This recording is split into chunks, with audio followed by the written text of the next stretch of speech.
Hello guys, आज हाम्रो होटलमा अर्डर चलिरहेछ।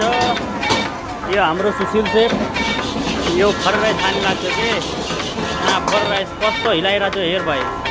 ओहो, यहाँ हाम्रो नरी सेफ चाइनिजको सिनियर यहाँ छ। के दाजु के भन्ने के भिडियोमा मेरो आज के लाइक कमेन्ट पनि भनिदियो यहाँ छ।